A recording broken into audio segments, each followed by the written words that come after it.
Cuestiones tan importantes como la salud y la enfermedad o las implicaciones éticas de la práctica médica no podían quedar fuera del interés de los filósofos. Hoy os proponemos una charla con Cristian Saborido, que es profesor en el Departamento de Filosofía de la Ciencia de la UNED y es especialista en todos estos temas de los que se ocupa la filosofía de la medicina. El profesor Saborido, que forma parte de diversos comités de bioética y colabora de forma habitual con medios de divulgación científica, ha publicado recientemente un libro titulado precisamente Filosofía de la Medicina en la editorial Tecnos. Y David Teira, que es catedrático de Filosofía de la Ciencia en la UNED, es el encargado de presentárnoslo y de hablar con él sobre este tema.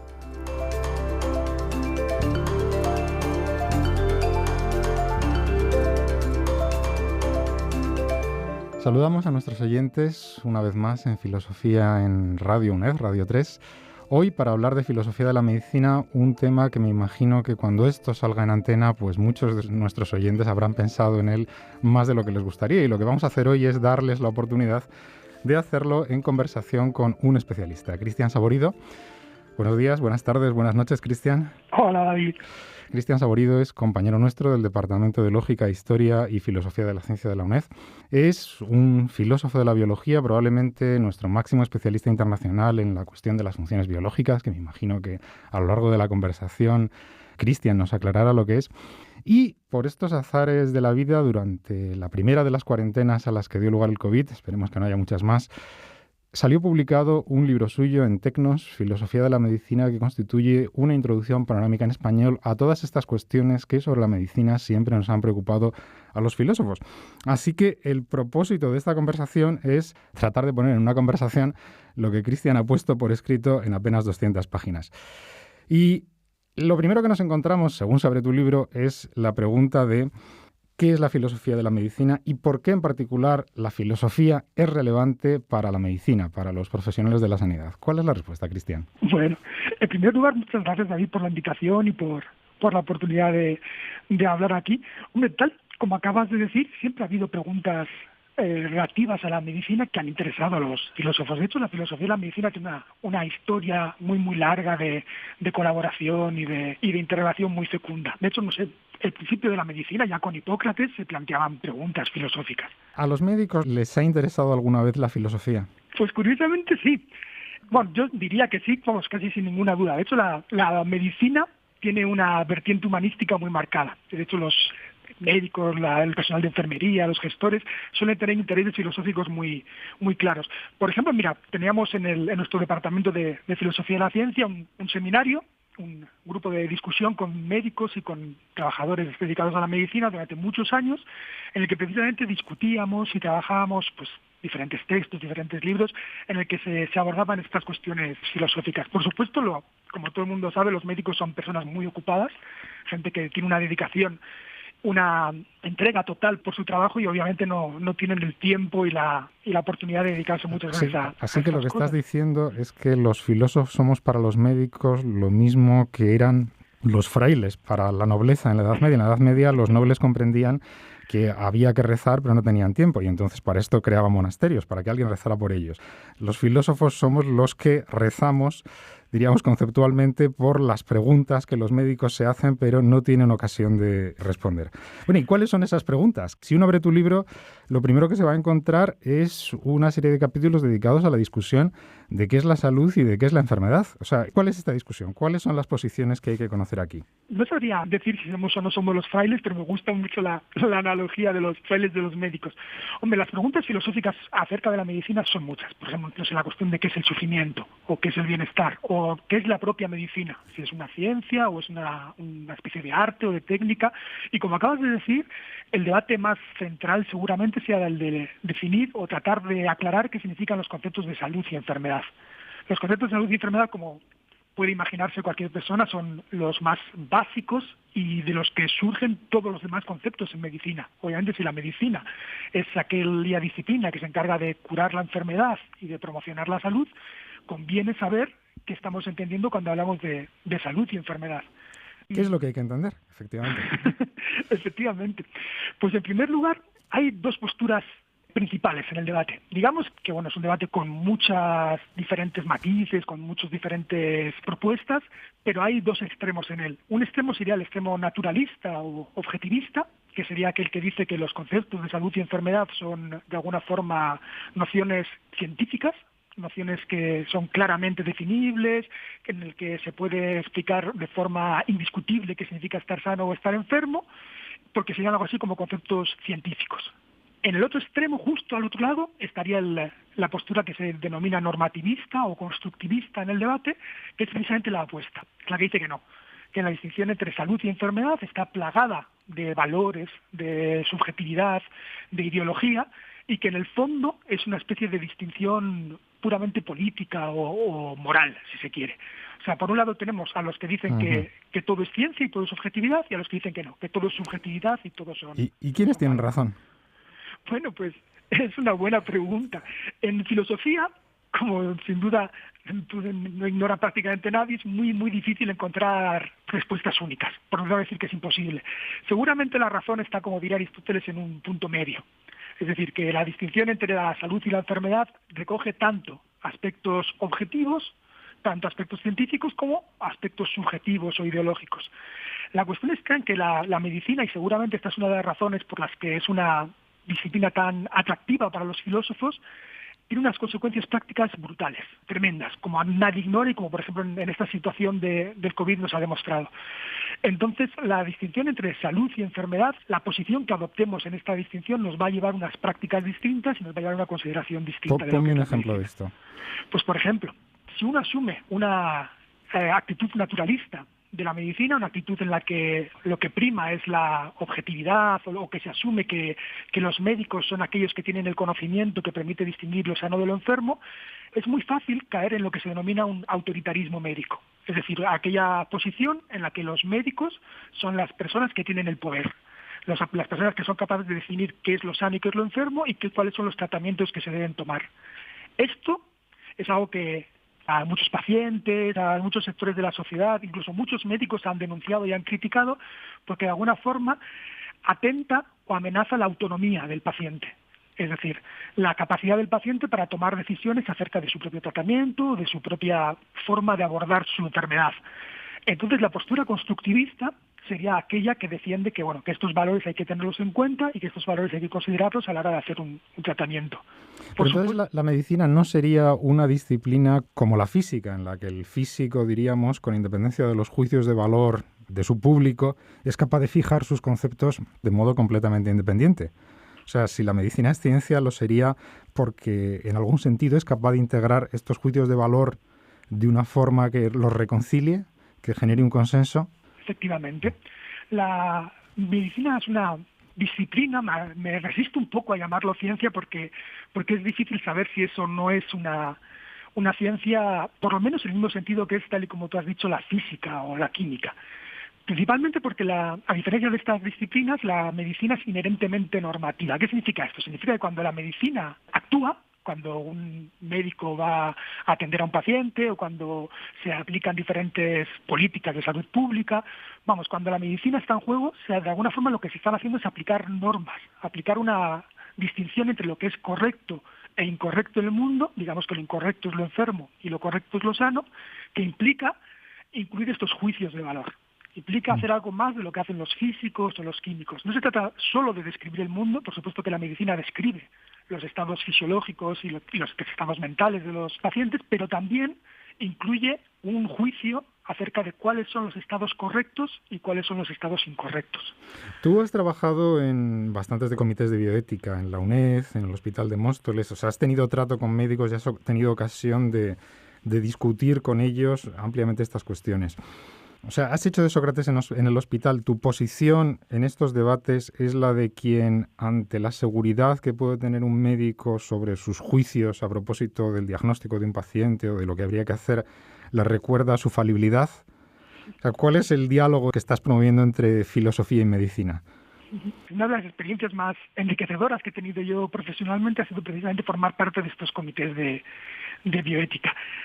Bueno, quizá valdría la pena decir un poco en qué consiste un comité de bioética. Las universidades, por ejemplo, tienen comités de bioética. La nuestra, la UNED, tiene un comité de bioética que se encarga de un poco de juzgar y evaluar las consideraciones pues son morales o que pueden tener las investigaciones de los profesores y los investigadores de la universidad.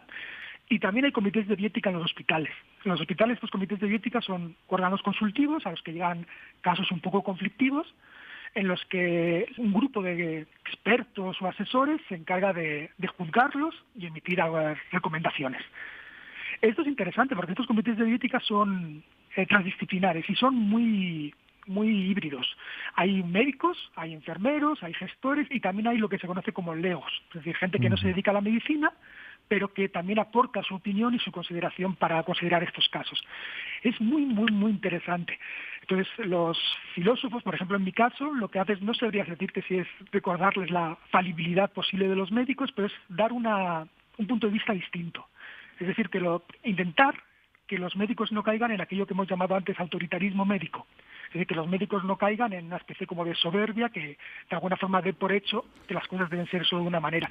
Y esto es muy interesante porque la medicina, volvemos a lo de antes, no es simplemente una ciencia que pueda definirse en términos objetivos, sino que como tiene que incluir todos estos valores, la discusión de los valores ya no es una discusión, por decirlo de alguna forma, técnica, es una discusión filosófica. Porque la posición del médico yo me imagino que será propensa al paternalismo, es decir, el médico desde la superioridad que le dan sus conocimientos de medicina sobre sus pacientes, pues imagino que se sentirá normalmente en posición de poder decidir por su paciente incluso a sus espaldas. Es decir, como si su conocimiento científico justificase sus juicios de valor. Y me imagino que ante este paternalismo médico es donde el filósofo interviene para recordarle que el paternalismo es solo una de las posibles posiciones en este debate. Efectivamente, es exactamente así. De hecho, los casos típicos de un comité de bioética tienen que ver precisamente con ese tipo de cuestiones. Por ejemplo, aquellos casos en los que los valores del paciente chocan o pueden chocar directamente con los valores del médico. Podemos pensar, no sé, los casos típicos suelen ser transfusiones de sangre para testigos de Jehová, por ejemplo, cosas así. O aquellos casos en los que el criterio médico de alguna forma lleva a decisiones incorrectas y el médico no es capaz de reconocerlo o no quiere reconocerlo. Eso tiene que ver con este paternalismo médico que es verdad que está muy presente muchas veces en nuestra sociedad. También sería un poco injusto decir que todos los médicos son así o que esta es la forma más generalizada o lo que fuera, ¿no? Pero es cierto que hay una cierta corriente en nuestra sociedad autoritaria, en este sentido, autoritarismo médico, que ha llevado a esto. También, si me lo permite, hay gracias, en este golpe de péndulo hay una parte peligrosa en negar de alguna forma el privilegio médico, por decirlo de alguna forma, el mejor conocimiento que tienen los médicos acerca de la enfermedad. Por ejemplo, ahora mismo en estos días estamos enfrentándonos con un montón de problemas con negacionismo médico. Gente que niega, por ejemplo, la utilidad de las vacunas, o que exista el COVID, o que los médicos estén realmente preocupados por nuestra salud. También es importante tener en cuenta que cualquier postura que asumamos, tanto una postura paternalista como una postura excesivamente autonomista, es decir, que niegue la autoridad del médico, tiene riesgos y tiene peligros. Yo me imagino que la mejor forma de justificar el paternalismo médico es justamente haciéndonos ver que es nuestra mejor defensa frente a fuerzas todavía más poderosas, es decir, frente, por ejemplo, pues al poder de las compañías farmacéuticas para con su publicidad imponernos un tratamiento, o frente al poder de las redes sociales para confundirnos. Ante esta indefensión del paciente que no sabe a quién acudir, posiblemente la mejor solución es delegar en manos del médico cuál ha de ser el tratamiento que le conviene. Efectivamente. Y de hecho es la postura que parece más razonable en un principio, es confiar en el experto. Los médicos son aquellos que han trabajado, que han estudiado, que conocen mejor nuestro cuerpo y que conocen mejor los tratamientos para abordarlo y para mejorarlo, entonces sería confiar en ellos. El problema de esto está en lo que hemos dicho antes, es que la medicina no es simplemente una ciencia teórica, sino que es una ciencia, un saber inherentemente normativo, un saber que impone normas, y estas normas innecesariamente incluyen valores. Entonces, por esto es importante, es necesario y es imprescindible que los juicios, que la forma de entender el mundo de los pacientes también entre en juego. Es imposible quitar, por decirlo de alguna forma, a alguien de la ecuación, ni a los médicos, ni a los afectados, ni a los pacientes. Y volviendo a la definición de salud y enfermedad, sobre cualquier tipo de enfermedad existen estas dos concepciones, naturalista y constructivista, es decir, ¿se aplica lo mismo a enfermedades como el cáncer que a enfermedades como la esquizofrenia? Es una pregunta muy, muy interesante, porque obviamente no es así. El debate no es igual de candente, por decirlo de alguna manera, en todos los ámbitos. Por ejemplo, sería muy extraño que alguien discuta que una fractura de rodilla eso no es una enfermedad o una patología, o que no sé, o que el cáncer eso no es una enfermedad. Pero hay otros casos en los que todo es mucho más esquivo, más ambiguo. El ejemplo más característico es justo el que tú acabas de decir, que son las enfermedades mentales. De hecho, la filosofía de la psiquiatría, que sería una subdisciplina dentro de la filosofía de la medicina, es un área apasionante en el que se ha escrito muchísimo, muchísimo acerca de si existen o no las enfermedades mentales y cómo podemos o no clasificarlas, identificarlas. Hay muchos casos que parecen muy claros, que intuitivamente diferenciamos muy bien lo que es una enfermedad de lo que no lo es, pero otro montón de casos en los que esto no es tan claro, en el que hay mucho más difícil establecer las fronteras y las categorías de lo sano y de lo enfermo. ¿Y qué es lo que propone tu libro a este respecto? El libro es una introducción que pretende ser humilde y que no tiene, que de alguna forma lo que sobre todo intenta hacer es presentar en qué consiste el debate en filosofía de la medicina, porque en los últimos 50 años ha habido un avance enorme en este campo. Más a los médicos y a los filósofos siempre les había preocupado las cuestiones más relativas a la ética, a lo que se conoce como ética clínica o bioética, y habían dejado un poquito más de lado las cuestiones más, lo que solemos llamar los filósofos epistemológicas o teóricas acerca de conceptos básicos sobre los que se fundan todo el resto de armamento conceptual de los médicos. Entonces, en este trabajo, en este libro, se exponen estos debates de los últimos 50 años que principalmente se han dado en el ámbito anglosajón y que apenas había nada escrito en español. Hay un libro importante de Mario Bunge y hay alguna traducción, pero no hay prácticamente nada escrito en español y este libro viene a cubrir un poco esa laguna. Es decir, que se trata de un libro introductorio. En este sentido, no asustaremos a nuestros oyentes. ¿Y cuál es la propuesta entonces? ¿Qué quiere hacer aquí? La propuesta del libro, aparte de introducir todo esto y hacerlo de una forma que intenta no asustarlos a los potenciales lectores, es defender que hay que recuperar una idea clásica griega muy, muy importante en filosofía, que es la frónesis. La frónesis se ha traducido normalmente como prudencia, una traducción que habría que matizar, pero que es bastante buena para hacernos una primera idea. La frónesis sería una especie como de conocimiento práctico que aunaría, por un lado, tener un conocimiento teórico suficiente sobre aquello que queremos investigar. Es decir, si tú quieres ser médico, por ejemplo, tienes que tener un conocimiento muy bueno sobre cómo funciona el cuerpo humano, sobre cómo actúan los medicamentos, sobre cómo podemos de alguna forma intervenir en él. Y, por otro lado, también es importante tener unas habilidades prácticas. Es decir, los médicos también se forman en la práctica.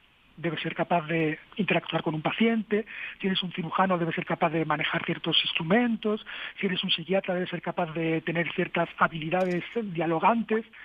Por otro lado, y esto es lo más importante, la frónesis griega incluye una dimensión moral. Es decir, tienes que saber cómo funciona algo, tienes que saber cómo intervenir en ese algo, pero también tienes que saber cuándo hacerlo y en qué medida. Es decir, tienes que ser capaz de tener un conocimiento, una sensibilidad ética que te permita ver cuándo tu intervención en el mundo está siendo algo bueno o algo malo.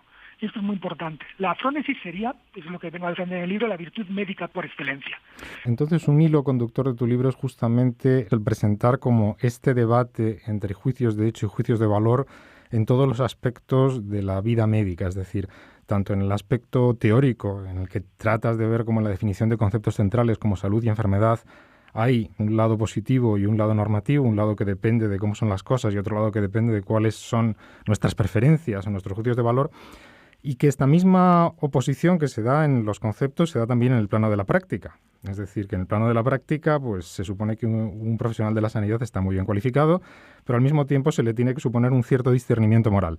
Es decir, darse cuenta de cuáles son los valores que están en juego en su práctica clínica. ¿Cómo se adquiere la frónesis? ¿Cómo se adquiere esta prudencia que defiendes? La frónesis se adquiere principalmente en la práctica y a través de la reflexión crítica. La reflexión crítica es una expresión que se utiliza cada vez más y que está presente en prácticamente todas partes, pero principalmente viene a ser tener una cierta desconfianza hacia aquellos presupuestos que tenemos, es decir, hacia todo aquello que damos por hecho, que todo aquello que de alguna forma nos han enseñado y que no ponemos nunca en cuestión.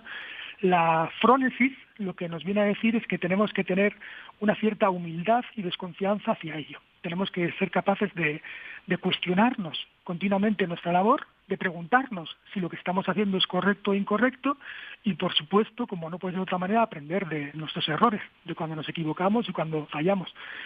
Por eso es importante, la medicina es tan apasionante para los filósofos precisamente por esto, porque es imposible hacer filosofía y es sin de alguna forma preocuparse por cuestiones médicas, y es muy muy difícil hacer medicina, prácticamente yo diría que no se puede hacer sin llegar en algún momento a cuestiones filosóficas. ¿Y cómo se evita la parálisis? Porque yo me puedo imaginar que si la misión de un libro como el tuyo, de una disciplina como la filosofía, es hacer dudar y cuestionar presupuestos y poner en duda nuestras certezas más fundamentales, pues esto está muy bien cuando estás en un sillón especulando, pero cuando tienes que enfrentarte a un dilema práctico con un paciente que se te muere, diríamos, ¿este exceso de dudas no te puede paralizar? Desde luego que te puede paralizar. Y me señala algo muy muy natural. La cosa es que no puede paralizarte porque como era aquello de que decía solo de que la vida ya te empuja. De alguna forma, los médicos, los profesionales de la medicina, no pueden, como hemos dicho al principio de la entrevista, no pueden preocuparse demasiado por cuestiones filosóficas porque no tienen el tiempo ni el espacio para hacerlo. Es como ellos tienen que encargarse principalmente de salvarnos la vida, de ayudarnos, de cuidarnos, y es aquí precisamente donde los filósofos pueden contribuir a ayudar. Es decir, donde la reflexión filosófica puede ayudar a mejorar esta frónesis médica. ¿Y tú crees que con con los acontecimientos que hemos vivido a lo largo de estos meses del 2020, quién sabe cómo los veremos en el futuro, o sea, podemos decir que la filosofía ha ayudado en algo, en la comprensión de lo que nos estaba ocurriendo? Pues seguramente es muy pronto para decirlo aún, pero bueno, el caso es que yo cuando escribí este libro lo hice pensando en mis estudiantes, en el público general, en personal sanitario que pudiera estar interesado, pero se escribió antes de la pandemia y se publicó, no sé si esto es una buena o mala coincidencia, pero se publicó justo cuando estalló todo el tema del COVID. De hecho, se publicó en la primera semana de confinamiento que tuvimos. Entonces, la cosa es que de pronto el libro y el tema, la filosofía de la medicina, se volvió tremendamente actual. Y han surgido muchísimas publicaciones, artículos, notas de prensa de filósofos hablando del COVID, hablando de la pandemia, intentando explicarlo.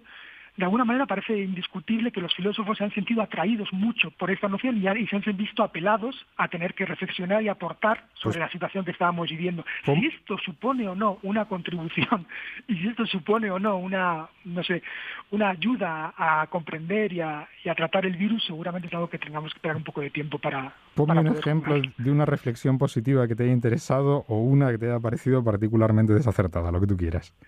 Pues no sé, hay cosas que me han parecido muy sorprendentes. Por ejemplo, imagino que tiene que ver con los tiempos en los que vivimos, pero que surgieran libros, pensadores tan relevantes, influyentes como Zizek prácticamente al principio de la pandemia, me ha llamado mucho la atención. Una cosa que no me gusta de la reflexión filosófica sobre cualquier tema, pero en especial sobre el COVID, es la cierta sensación que hay de querer como ser tremendamente actual a costa de no tener un conocimiento demasiado ajustado, demasiado fino de lo que está pasando. Los filósofos, esto es una opinión personal mía, pero bueno, que no me resisto a decirlo, debemos intentar ser lo menos filósofos de sillón, que se suele decir posible, y bajar todo lo que podamos al barro. Es decir, tenemos que hacer, si queremos hacer una reflexión sobre la realidad, en este caso sobre la medicina o sobre una pandemia, tenemos que saber lo máximo posible sobre esta pandemia. Una cosa que es llamativa es que prácticamente los filósofos han escrito más sobre el COVID que los epidemiólogos en prensa. Esto es una cosa que a mí me llamaba mucho la atención. También es cierto que hay contribuciones muy, muy, muy interesantes sobre lo que está significando el COVID para nuestras vidas, para la forma en la que nos interrelacionamos entre nosotros, para la forma en la que vivimos. Supongo que en este caso habría que pedir un poco de frónesis filosófica, además de frónesis médica. Es decir, ser conscientes de que los filósofos tenemos que conocer suficiente de aquello que estamos hablando, y también tenemos que ser conscientes de que si lo que estamos aportando supone una contribución positiva o no al debate y a la discusión pública. Muy bien, pues esto te lo tengo que agradecer con la elegancia que lo has respondido, porque mi propia opinión sería algo más críptica. Quiero decir que yo creo que la mayor parte de los filósofos a los que yo he leído en España han hablado más del capitalismo que de la epidemiología, porque realmente ese les parecía el problema.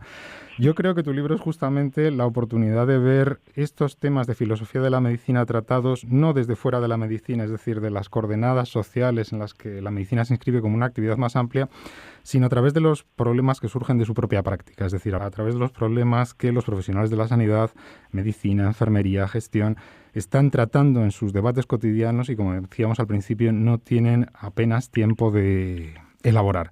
Así que, por mi parte al menos, te agradezco que te hayas tomado la molestia de poner todo esto por escrito de una forma tan breve y concisa. No sé si quieres despedirte de nuestros oyentes diciendo algo que no sea que se compren el libro. Bueno, me gustaría despedirme agradeciéndoos a vosotros la oportunidad de esta entrevista y de exponer estas ideas. Y ha sido un placer, David, desear lo mejor a nuestros oyentes, esperar que estén sobre todo bien de salud, que es lo primero, y como decía el proverbio aquel de primero vivir y luego filosofar, pero bueno, que no se olviden de filosofar tampoco. Muy bien, pues con ese deseo trabajamos siempre en esta facultad y en este programa de radio. Muchísimas gracias, Cristian, y muchísimas gracias a nuestros oyentes. Seguiremos en la conversación. Muchas gracias.